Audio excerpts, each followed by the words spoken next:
Hello बच्चों, आप सभी का हमारे यूट्यूब चैनल आइडियल देव क्लासेस में स्वागत है। बच्चों, आज हम आपके लिए लर्निंग आउटकम आधारित लर्निंग गेम सामग्री विषय विज्ञान लेके आए हैं, जो कक्षा 8वीं के लिए है। और इस पुस्तक को राज्य शिक्षा केंद्र मध्य प्रदेश भोपाल द्वारा बनाया गया है। किस सत्र के लिए बनाया गया है? सत्र 2022-23। विषय विज्ञान खंड ब। चलिए देखते हैं पाठ 7 यानी अध्याय 7, मौसम, जलवायु तथा जलवायु के अनुकूल जंतुओं द्वारा अनुकूलन। और लर्निंग आउटकम आपका यहाँ पे दिया हुआ है 706 है और ये 710। तो चलिए देखते हैं इसमें सबसे पहले क्या दिया आपका मौसम। चलिए मौसम के बारे में पढ़ लेते हैं। क्या दिया? चित्र में किसी दैनिक समाचार पत्र में प्रकाशित मौसम की जानकारी का एक नमूना दिया गया है। हम देखते हैं कि दैनिक मौसम की रिपोर्ट में पिछले 24 घंटों के ताप, आर्द्रता और वर्षा, यदि वर्षा हुई हो, के बारे में जानकारी होती है। मौसम की रिपोर्ट में अगले दिन के मौसम के बारे में पूर्वानुमान भी प्रकाशित किया जाता है। देखिए दिया हुआ है, मौसम दिया है, सूर्य का चित्र बना हुआ है। सुबह कोहरा रहेगा, बाद में आसमान साफ हो जाएगा। शनिवार को अधिकतम तापमान 19.7 अंश सेल्सियस -5 और न्यूनतम 3.6 अंश सेल्सियस -3 दर्ज किया गया। रविवार को सूर्यास्त 5:45 और सोमवार को सूर्योदय 7:15 बजे होगा। ये पूर्वानुमान लगाया गया किसके द्वारा? दैनिक समाचार पत्र की जो एक चित्र था, इसके माध्यम से बताया गया कि सुबह कोहरा रहेगा, बाद में आसमान साफ हो जाएगा। शनिवार का अधिकतम तापमान इतना 19.7 सेल्सियस और न्यूनतम 3.6 सेल्सियस दर्ज किया गया। रविवार को सूर्यास्त 5:45 बजे 5:45 पे और सोमवार को सूर्यास्त 7:15 को होगा। किसी भी दैनिक समाचार पत्र से पिछले एक सप्ताह के सभी दिनों की मौसम रिपोर्ट का अवलोकन कीजिए। किसी भी दैनिक समाचार पत्र, जो दैनिक समाचार पत्र आते हैं ना, उसके पिछले एक सप्ताह ने 7 दिनों के सभी दिनों का मौसम रिपोर्ट का अवलोकन कीजिए। अवलोकन में हम देखते हैं कि अधिकतम और न्यूनतम तापमान कुछ दिनों के लिए समान हो सकते हैं, परंतु सभी प्राचल जैसे कि तापमान, आर्द्रता, वर्षा, प्राचल का अर्थ हुआ जैसे कि तापमान, आर्द्रता और वर्षा, किन्हीं 2 दिनों के लिए भी समान नहीं होते हैं। सप्ताह भर में इनमें काफ़ी परिवर्तन हो सकते हैं। किसी स्थान का तापमान, आर्द्रता, वर्षा, वायु वेग आदि के संदर्भ में वायुमंडल की प्रतिदिन की उपस्थिति उस स्थान का मौसम कहलाती है। तापमान, आर्द्रता और अन्य कारक मौसम के घटक हैं। मौसम के घटक कौन हो गए? तापमान, आर्द्रता और अन्य कारक मौसम के घटक हैं। वर्षा को वर्षामापी यंत्र से मापा जाता है। यह मूल रूप से एक मापक सिलेंडर होता है जिसके ऊपर वर्षा जल को एकत्रित करने के लिए एक कीप लगी रहती है। फिर देखिए क्या दिया? मौसम की रिपोर्ट भारत मौसम विज्ञान विभाग द्वारा तैयार की जाती है। यह विभाग प्रतिदिन विभिन्न स्थानों से वहां के तापमान, पवन वेग आदि पर आंकड़े एकत्रित करता है और मौसम के पूर्वानुमान लगाता है। चलिए आगे का प्रश्न में देखिए, यहाँ पे दिनांक दिया 3, 8, 6 का अधिकतम तापमान कितना है, फिर 4 तारीख का, 5 तारीख का, 6 तारीख का तापमान दिया है। देखिए यहाँ पे कम हो रहा है, फिर बढ़ रहा है, फिर कम हो रहा है। ये ग्राफ बना हुआ है। इस प्रकार से आप मौसम का ग्राफ बना सकते हैं। यहाँ पे क्या दिया है? अधिकतम तापमान ये हो गया और ये क्या हो गया? ये आपके दिनांक 3, 4, 5, 6, 7, 8 का।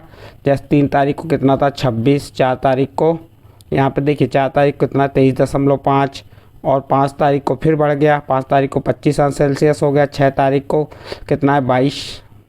23 के समथिंग है। देखिए 6 तारीख को 22 ही है।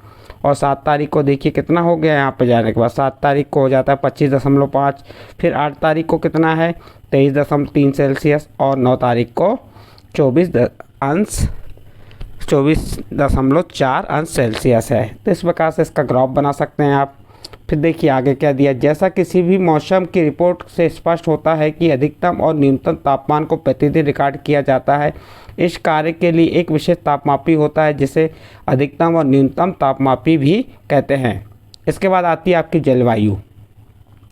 मौसम वैज्ञानिक प्रतिदिन मौसम संबंधी आंकड़ों को रिकॉर्ड करते हैं। पिछले अनेक दशकों के मौसम के रिकॉर्ड सुरक्षित रखे जाते हैं। इनसे हमें किसी स्थान के मौसम के पैटर्न प्रतिरूप का निर्धारण करने में सहायता मिलती है। किसी स्थान के मौसम की लंबी अवधि जैसे 25 वर्ष में एकत्रित आंकड़ों के आधार पर बना मौसम का पैटर्न उस स्थान की जलवायु कहलाता है। यदि हम पाते हैं कि किसी स्थान का तापमान अधिकांश समय उच्च रहता है तो हम कह सकते हैं कि उस स्थान की जलवायु गर्म है। यदि इसके अतिरिक्त उस स्थान पर अधिकांश दिनों में भारी वर्षा होती है तो हम कह सकते हैं कि उस स्थान की जलवायु गर्म और आर्द्र है। फिर इस प्रकार सारणी बनी हुई, आप सारणी देख सकते हैं। श्रीनगर, जम्मू और कश्मीर जलवायु के बारे में जानकारी दिया है। देखिए यहाँ पे महा दिया है। औसत तापमान अंश सेल्सियस में दैनिक न्यूनतम और दैनिक अधिकतम जनवरी में -2.3 सेल्सियस है और अधिकतम कितना है 4.7 और औसत क्या हो गया 57 मिलीमीटर कुल वर्षा जो होती है। तो इस प्रकार से आप इस चार्ट का गहन अध्ययन करके देख सकते हैं। आपकी पुस्तक में स्पष्ट दिख जाएगा कि किस महीने में न्यूनतम तापमान, अधिकतम तापमान और कुल वर्षा कितनी हुई। ये किसका एक साइड चार्ट बना है जम्मू कश्मीर का, एक साइड तिरुपुरम का बना है जो केरल में जलवायु के बारे में जानकारी देता है।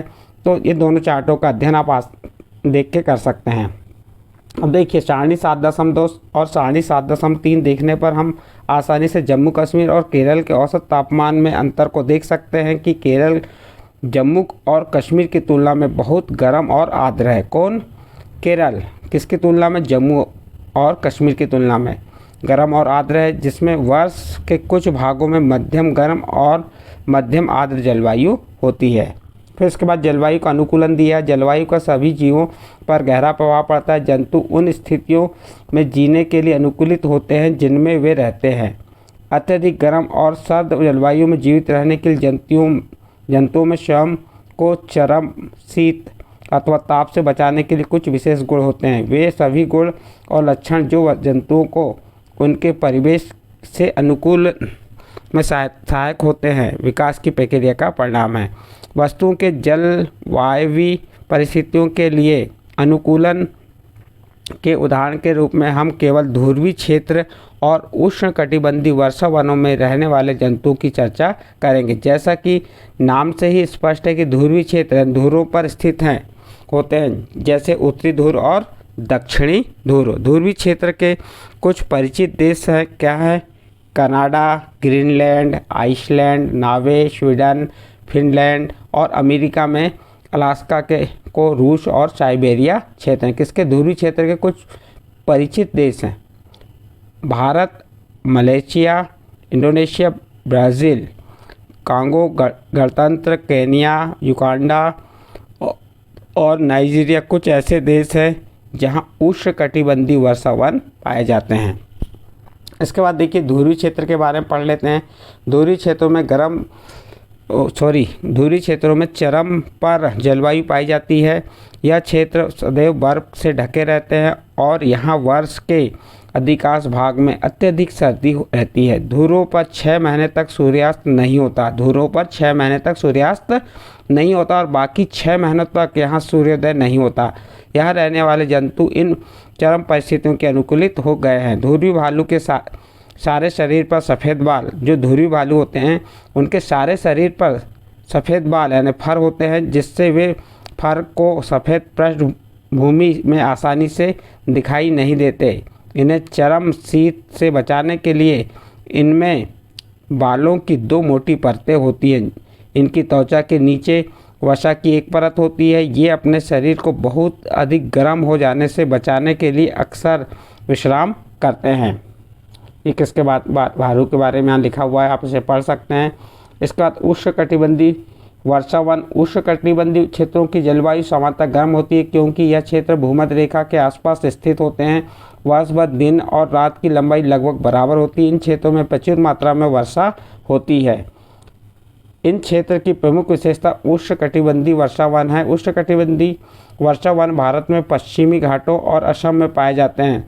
सतत गर्मी और वर्षा के कारण इस क्षेत्र में विभिन्न प्रकार के पादप और जंतु पाए जाते हैं। वर्षा वनों में जलवायवीय परिस्थितियों के कारण वहां पर अधिक जनसंख्या में जंतु रहते हैं, किंतु या चूंकि जंतुओं की जनसंख्या अधिक है अतः उनमें भोजन और आश्रय के लिए सघन प्रतिस्पर्धा होती है। अनेक जंतु वृक्षों पर रहने के लिए अनुकूलित रहते हैं, जैसे लाल नेत्रों वाले मेंढक के पैर के तलवे चिपचिपे होते हैं जो उन्हें उन वृक्षों पर चढ़ने में सहायता करते हैं जिन पर वे रहते हैं। वृक्षों पर रहने में सहायता के लिए बंदरों में लंबी पूंछ होती है जो शाखाओं को पकड़ने में सहायक होती हैं। इनके हाथ पैर ऐसे होते हैं जिससे कि यह आसानी से शाखाओं को थामे रखते हैं। तो इस प्रकार से यहाँ पर संक्षिप्त परिचय दिया गया मौसम, जलवायु, जलवायु को अनुकूल जंतुओं और उनके अनुकूलन के बारे में। अब उससे संबंधित अभ्यास वर्कशीट देखते हैं। मौसम से आप क्या समझते हैं? तो इसका उत्तर हो जाएगा किसी स्थान पर तापमान, आर्द्रता, वर्षा, वायुवेग आदि के संदर्भ में वायुमंडल की प्रतिदिन की परिस्थिति उस स्थान का मौसम कहलाती है। इस प्रकार प्रश्न क्रमांक 1 कंप्लीट हुआ। इसके बाद प्रश्न क्रमांक 2 देखिए। यदि किसी स्थान का तापमान अधिकांश समय उच्च रहता है तो उस स्थान की जलवायु कैसी है? यदि किसी स्थान का तापमान, उत्तर क्या हो जाएगा? यदि किसी स्थान का तापमान अधिकांश समय उच्च रहता है तो उस स्थान की जलवायु गर्म है। इसके बाद प्रश्न नंबर 3 देखिए। भारत में मौसम की रिपोर्ट किस विभाग द्वारा तैयार की जाती है? तो हमारा उत्तर हो जाएगा भारत में मौसम की रिपोर्ट भारत मौसम विभाग द्वारा तैयार की जाती है। प्रश्न नंबर 4 देखिए। वर्षा को किस यंत्र द्वारा मापा जाता है? उसका संक्षिप्त वर्णन कीजिए। वर्षा को वर्षा मापी नामक यंत्र से मापा जाता है। यह मूल रूप से एक मापक सिलेंडर होता है जिसके ऊपर वर्षा जल को एकत्रित करने के लिए एक कीप लगी रहती है। तो यहाँ पे प्रश्न नंबर 4 का उत्तर कंप्लीट हुआ। नेक्स्ट अगला प्रश्न, प्रश्न नंबर 5 देखिए। किसी स्थान पर जलवायु के विषय में पूर्वानुमान आसान है जबकि मौसम के विषय में पूर्वानुमान कठिन है, कारण स्पष्ट कीजिए। तो इसका उत्तर क्या हो जाएगा? जलवायु 25 वर्षों के मौसम का पैटर्न है जबकि मौसम प्रतिदिन बदलने वाली घटना है, इसलिए इसका पूर्वानुमान लगाना कठिन है। अगला प्रश्न देखते हैं। प्रश्न नंबर 5 यानी कि यहाँ पे आपकी जो वर्कशीट 1 अभ्यास वर्कशीट 1 कंप्लीट होती है। अब इसके बाद नेक्स्ट वर्कशीट आएगी 2 और 3, तो वह आपको आने वाले वीडियो में बताएंगे। इस प्रकार आपका अध्याय 7 मौसम, जलवायु और जलवायु के अनुरूप जंतुओं द्वारा अनुकूलन यहाँ पे समाप्त होता है। यदि ये पार्ट्स या अध्याय 7 समझ आया तो आप हमारे चैनल आइडियल देव क्लासेस को सब्सक्राइब कीजिए, लाइक कीजिए एवं अन्य ग्रुप में शेयर जरूर कीजिए।